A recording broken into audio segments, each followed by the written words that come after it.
Were they crooks, or were they visionary business leaders way ahead of their time?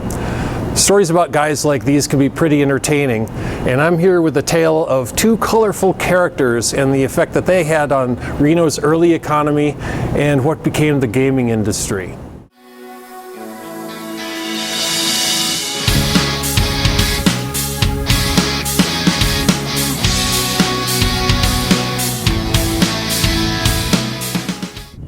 When gambling was legalized in 1931, gambling clubs didn't just materialize overnight.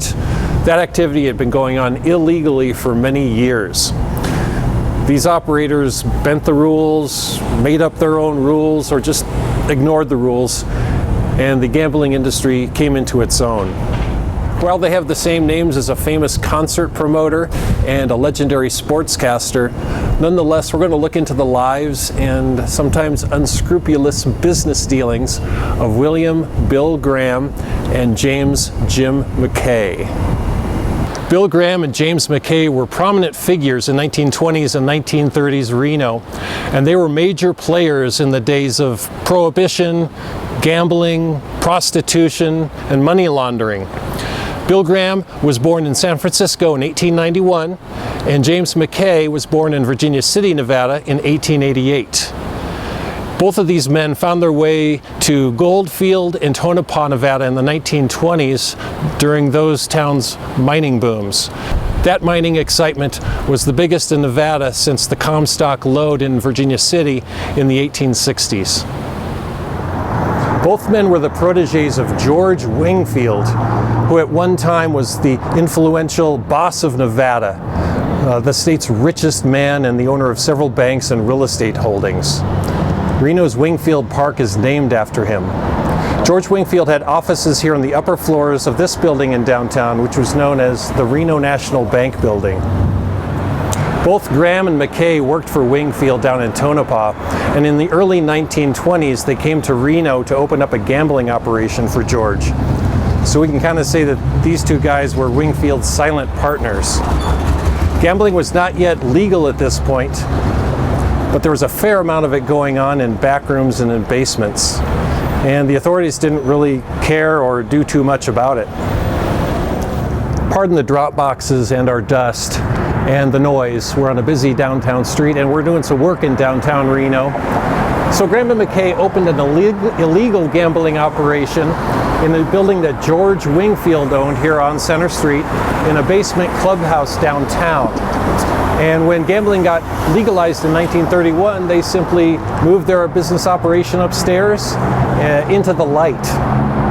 It's pretty possible that Graham and McKay were the movers and shakers to get gambling legalized in Nevada, because it would have been easier for them to operate legally than to keep things on the down low and keep paying off the authorities, which they did.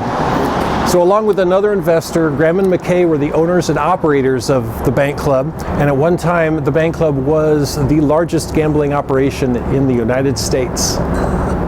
Also before gambling was legalized, the pair bought a failed business called Rick's Resort, which was located on the old Verdi Road, which is now Mayberry, a couple miles out of town.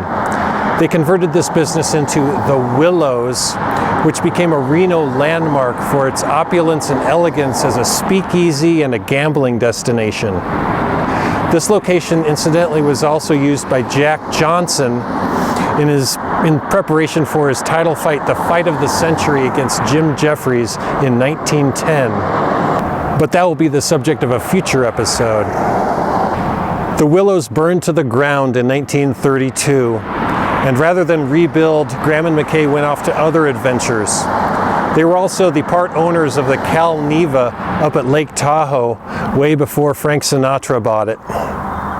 Graham and McKay were the majority owners of the Stockade, which was Reno's largest legal brothel at the time.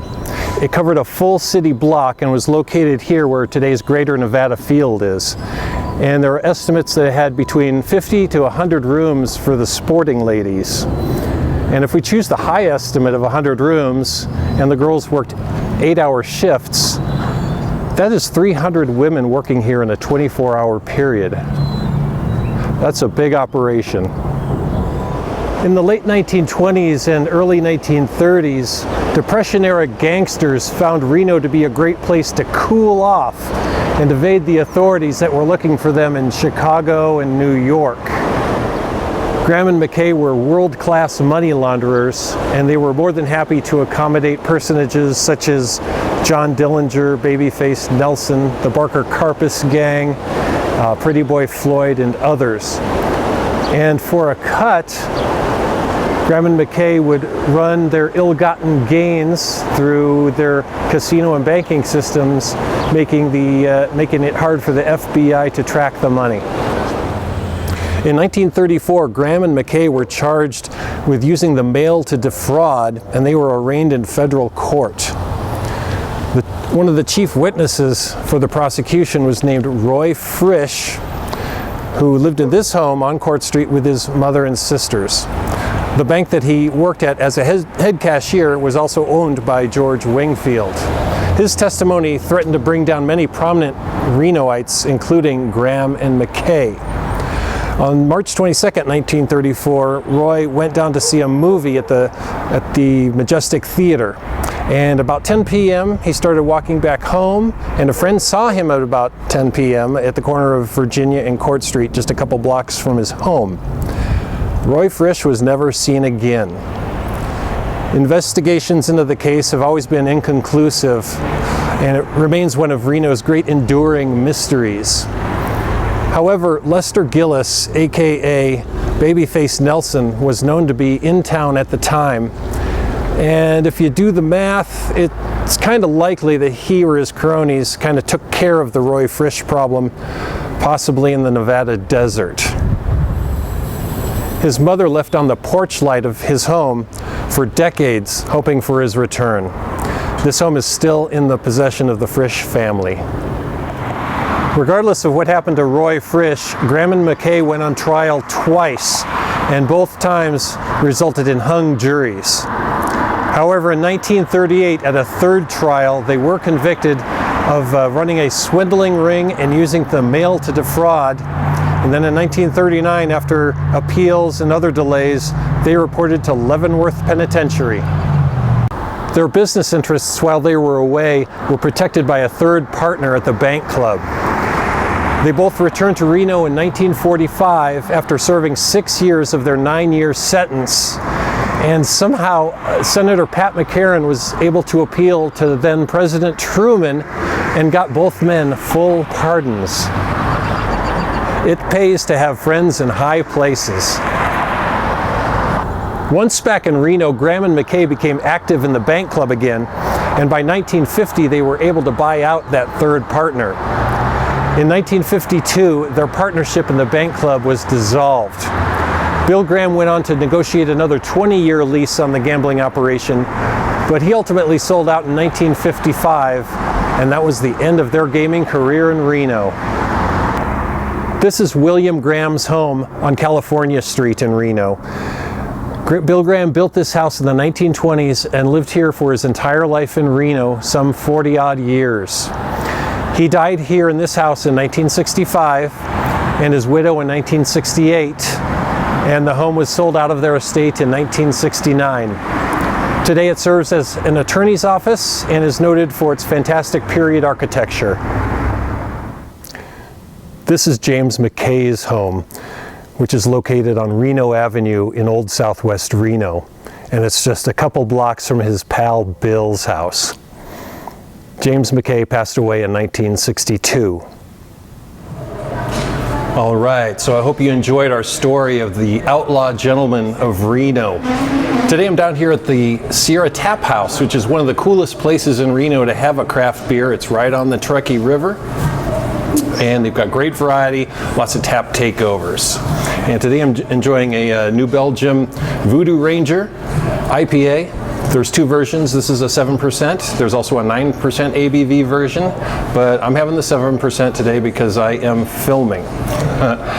And while we're speaking of alcoholic beverages, getting back to Graham and McKay, those two were heavily involved in bootlegging back in the day. And if you think about it, they almost had to be because of the nature of the businesses that they were running. And it was also during Prohibition. So they had contacts in the Bay Area and back east that were able to transfer goods to Reno. And since payoffs to officials were relatively commonplace back then, they were able to do so with impunity. So I sure appreciate you joining us again for this episode. Please bop that little subscribe button if you haven't already. And we will see you on the next episode.